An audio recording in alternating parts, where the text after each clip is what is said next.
Well, hello everybody. Yeah, I know it's been a couple weeks since I posted a video. Been taking care of some business around town, working and tinkering with the van, and finally came up with a name for the van. I named her Avocado, or Avo for short. She is a 2009 Toyota Sienna CE. She is that weird color green from Toyota, which looks like the inside of a fresh ripe avocado. So with the black tint and the black wheels, it looks kind of like an avocado with the black pit. So I named her Avocado, and Avo for short, and I decided to take her on a maiden voyage, go camping for about 3 days. I did this during the midweek, so there was less business, less traffic. And I mean, before my other van, and I've had this van for about almost 2 months now, I pretty much just stayed around town, stay local to the spots that I know, my fishing holes, my beach access spots and stuff like that. So this time I wanted to take her, about 100 miles away and test out her capabilities, and go to a place I really didn't know the area and location. So we decided that we were going to go to Ocala National Forest, which is kind of in the northwest area of Florida, and it's about 75 miles northwest of where I'm located. So on the way, I made a stop at the American Legion, post number 45, I believe. Beautiful old vintage truck. Nice Purple Heart parking spot for a Purple Heart recipient. This is the American Legion post number 45. The post is one of the few posts that I've been to that is a dry post, so no alcohol, no bar. But I did stop in, have a cup of coffee, and use the facilities, and say hi to a couple of Legionnaire brothers. And hey, there's Avo. As you can see, I mounted that Yakima swing away hitch on the back, and we'll kind of discuss that later in another video. But here I am arriving at my campground that I prepaid online. This is at Four Lake Campground in Ocala National Forest area.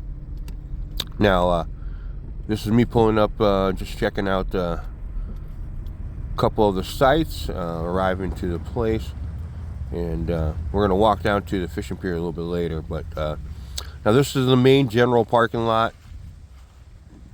There's Avo, and it's near the lake, so it has plenty of parking. There's the lake in the background, as you can tell, and there's restrooms, which they have flush toilets. Now this campsite here was $20 a night. I had a choice of my campsites through online. Just kind of had to go by what they showed on their pictures. There was literally nobody here. When I got here, there was a couple from New Jersey that had pulled in just to come to check it out. There was no camp host. I went to go look for one because I wanted the code for the bathroom door. I did find some people that kind of live there, I guess, in an old beat up RV. They said they have the door propped, so I mean, you can go to it whenever you want.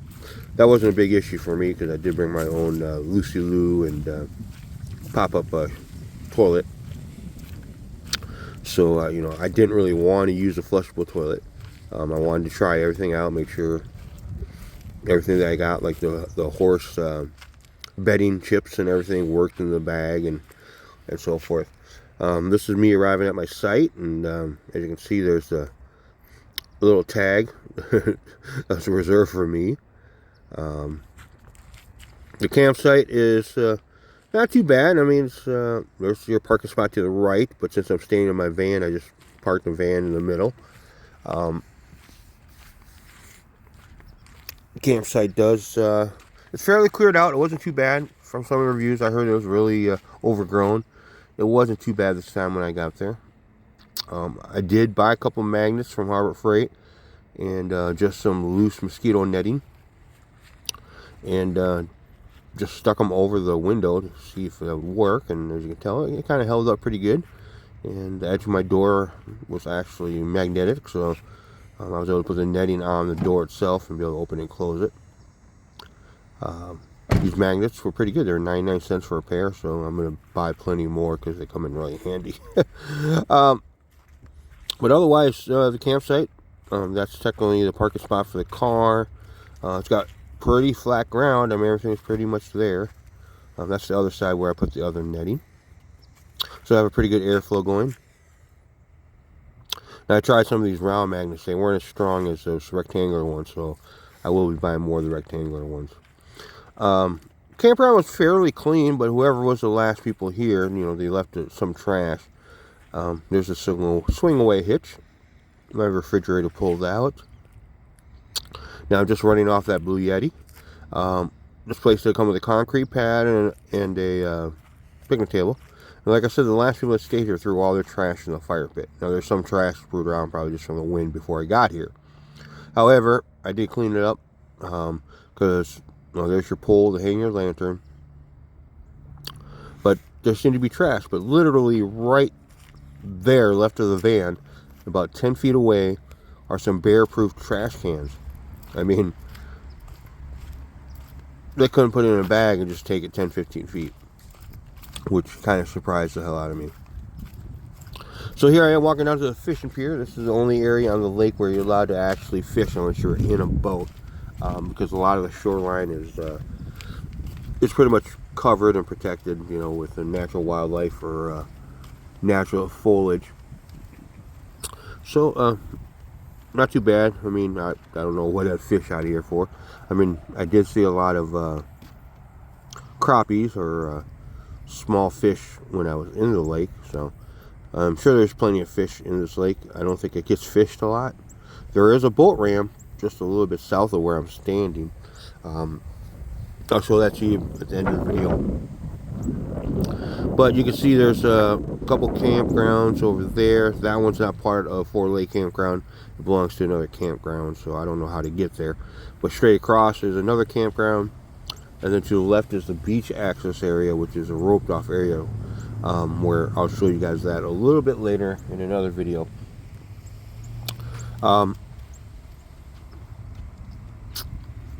This is the boat ramp that I was talking about. It's pretty flat, kind of beat up, so I'm assuming the boat ramp is technically for canoers and kayakers and stuff like that who can just roll their trailer, or they got a truck and they can roll their kayak right back to the back and throw it in the water. So it wasn't well maintained. It's pretty good rain runoff, so it kind of made a big ditch, rocks and everything like that. But otherwise, this was my first day at the campsite. So we're going to take a look when I get everything set up, check everything out. But otherwise, that's what I've been doing lately. And just tinkering with the van. So there's some stuff I'll show you down the road. What I've come with, a couple ideas I have, and then we'll go from there. But there's the fishing pier, as you can see. But like I said, we're going to do a couple more of these adventures down the road, and I'll make a video so I can keep track of what's going on.